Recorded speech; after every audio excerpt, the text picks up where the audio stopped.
조가제TV 청자 여러분 안녕하십니까? 저는 조가제닷컴의 조세별입니다. 2025년 9월 4일 오후 5시입니다.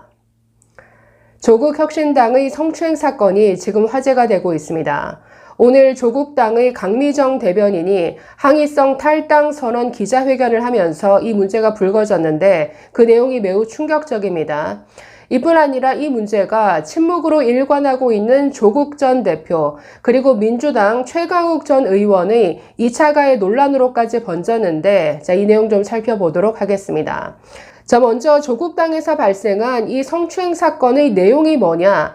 지난 4월 서울경찰청에 접수된 사건입니다. 조국혁신당 소속 당직자 A씨가 상급자 김모 씨를 업무상 위력에 의한 추행 혐의로 고소한 사건인데 약 10개월간 지속적으로 추행을 당했다라고 주장하고 있습니다.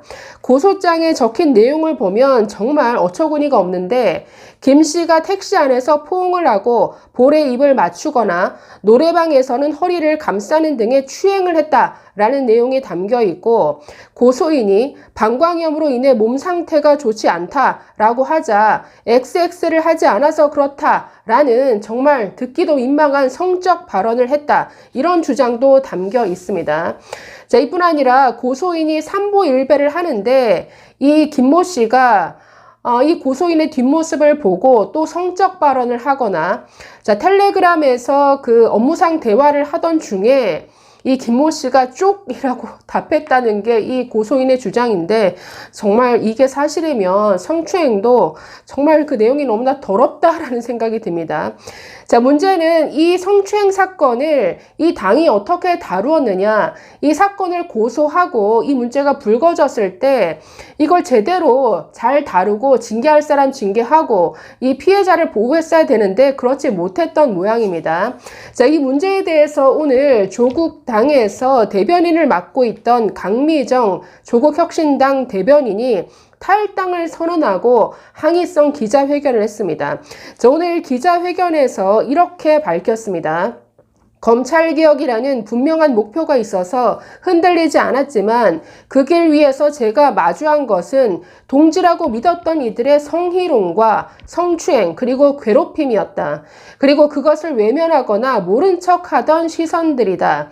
성희롱, 성추행, 그리고 직장 내 괴롭힘까지 있었다라고 주장하고 있습니다. 그리고 당이 이걸 철저히 외면했다라고 주장하고 있는데, 계속해서 강 대변인 이렇게 말합니다. 당내 성추행 및 괴롭힘 사건의 피해자 중 한 명은 지난달 당을 떠났다. 피해자 중 한 명이라고 했으니까 지금 피해자가 한 명 이상이라는 뜻이죠. 해당 사건과 관련해 당의 쇄신을 외쳤던 세종시당 위원장은 1일 제명됐다. 함께했던 운영위원 3명도 징계를 받았다. 또 피해자를 도왔던 조력자는 당직자 품위 유지 위반이라는 이름의 징계를 받고 며칠 전 사직서를 냈다. 이것이 제가 침묵을 끊고 오늘 이 자리에 설 수밖에 없는 이유다라고 말했는데 이 강미정 대변인은 아나운서 출신으로 지난해 3월 조국혁신당에 입당했습니다. 이 주장에 따르면 지금 조국당이 철저히 피해자가 아닌 가해자 편에 선 것으로 보인다라는 거죠. 계속해서 이렇게 말합니다. 당은 피해자들의 절규를 외면했다. 윤리위원회와 인사위원회는 가해자와 가까운 인물들로 채워져 있었고 외부 조사기구 설치 요구는 한 달이 넘도록 받아들여지지 않았다. 당무위원과 고위 당직자들 일부는 SNS에서 피해자와 조력자들을 향해 당을 흔드는 것들, 배은망덕한 것들, 종파주의자라고 조롱했다. 문제 제기는 옳은 척 포장된 싸움으로 매도됐다라고 말했는데 이 말하는 과정에서 강 대변인은 눈물을 보였습니다. 그런데 고 박원순 서울시장의 성추행 사건이 떠오르죠. 당시에 민주당 인사들 피해자를 어떻게 조롱했습니까? 피해자가 아니라 피해 호소인이다 라고 부르면서 조롱했었죠. 그 사건이 오버랩 되는데 계속해서 이 강 대변인은 조국 씨와 관련해서 이렇게 말합니다. 정의는 왜 이렇게 더디고 불의는 왜 이렇게 신속한가? 우리는 기다렸다. 8.15 사면을 기다렸고 사면 이후, 즉 조국 전 대표가 사면된 이후에 당이 제자리를 찾고 바로잡힐 날을 기다렸다. 그러나 이제는 깨달았다. 더는 기다릴 필요가 없다는 것을. 오늘 이 목소리가 또 다른 침묵을 깨우는 시작이 되기를 간절히 소망한다. 조국 혁신당은 떠나지만 우리 사회를 혁신하는 길은 결코 버리지 않겠다라고 했는데, 이 조국 씨에 대해서 기자회견이 끝난 이후에 질문이 있었습니다. 조국 전 대표가 이런 사정을 아는지 질문하자 이렇게 답했습니다.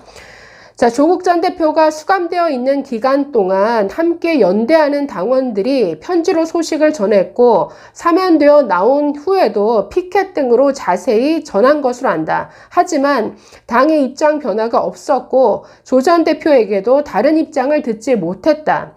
조 원장의 침묵도 제가 해석해야 할 메시지라고 생각한다. 이거 우회적으로 지금 조국 씨를 비판한 거죠. 아니 SNS에서 연일 그렇게 떠들고 연일 2030 남성들이 극우화되었다. 이게 걱정이다. 이렇게 정말 싸잡아 2030 남성 청년들을 비판하는 정말 관종이라고 불릴 정도로 떠들기 좋아하는 조국 씨가 왜 유독 자기 당에서 일어나는 이런 문제에 대해서는 침묵하고 있느냐. 이런 문제 제기하지 않을 수가 없죠. 자, 이런 강 대변인의 주장에 대해서 조국당은 반박하는 입장문을 냈습니다. 자, 이렇게 주장하는데 당원 당규에 따라 피해자 요구사항을 모두 수용한 관련 절차를 마쳤다. 외부 기관이 조사를 전담했고 당 외부 인사로 구성된 인권특위의 점검도 받았다. 그럼에도 사실과 상이한 주장이 제기된 점에 대해 유감을 표명한다라고 했는데 뭐 위원회 만들고 뭐 인권특위, 그러니까 여러 기구를 만드는 게 중요한 게 아니라 그 사람들이 어떤 사람들로 포진이 되어 있는가, 구성이 되어 있는가, 이걸 들여다봐야겠죠. 그리고 실질적으로 어떤 조치들을 했는가를 봐야 하는 것이겠죠. 자, 이뿐 아니라 직장 내 괴롭힘 그 사건을 신고한 사람을 도왔던 그 조력자가 지금 징계를 받았다라고 주장을 했는데 이 주장에 대해서 이렇게 반박합니다. 당사자 동의가 없는 녹음을 해서 괴롭힘을 주장한 당직자에게 제공한 사안에 대해 대법원 판례에 의거 불법 녹음 행위와 제3자 제공에 대해 규정과 절차에 따라 감봉, 징계를 의결한 것이다. 저는 이거 언뜻 들어도 이해가 안 되는데, 아니 직장 내 괴롭힘을 당하는 그 내용을 실시간으로 녹음했다라는 것 아닙니까? 이걸 가지고 지금 당에 알렸다라는 건데 이게 뭐가 왜 불법이죠? 아니 직장 내 괴롭힘을 그 증거를 잡기 위해서 녹음을 했는데 그 녹음 자체가 불법이다. 이걸 또 제3자에게 제공한 게 문제다. 그래서 징계했다. 이러니까 지금 가해자 편을 든다는 소리가 나올 수밖에 없는 것 같은데요. 저는 이 조국당의 이 반박을 들으면서 아니 그 직장 내 괴롭힘 현장을 녹음했다, 녹취했다, 이걸 가지고 문제 삼는다, 여기서 갸우뚱하게 됩니다.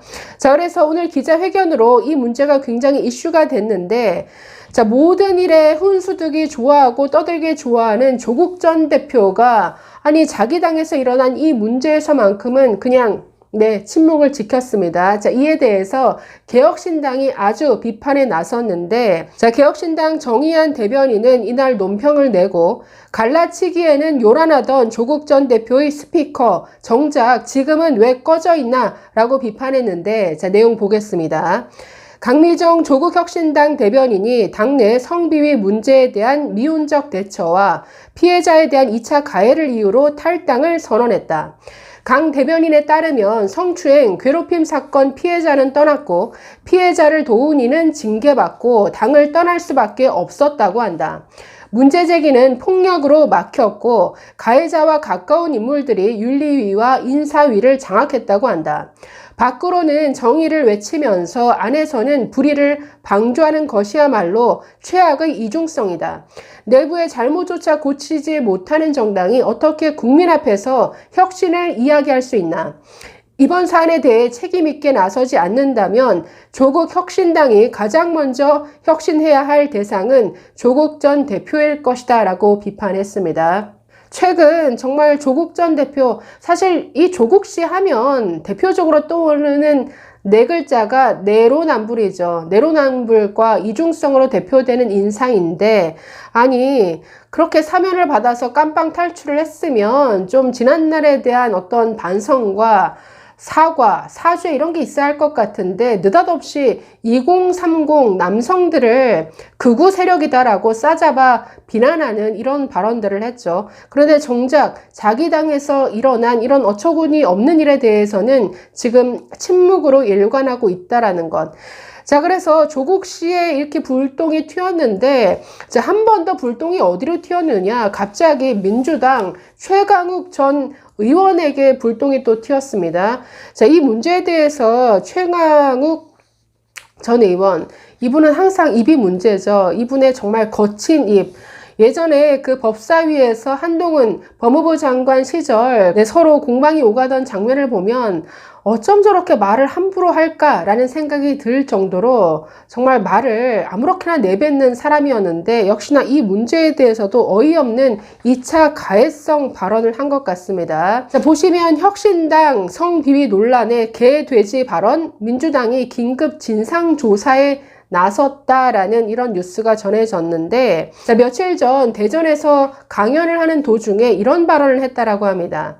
지금 조국 혁신당에서 세종시당이 어떻고 성비위가 어떻고 그걸 정확하게 사실관계를 아는 분이 몇 분이나 되나, 당사자가 아니면 모르는 것 아니냐, 남 얘기 다 주워 듣고서 지금 떠드는 것이다, 모르면 얘기하지 말아라, 이런 취지의 발언을 한 건데, 아니 그럼 모르면 본인부터 입을 닫아야죠. 이렇게 말하는 순간 피해자들에 대한 압박이 되는 것 아닙니까? 또 이렇게 말합니다.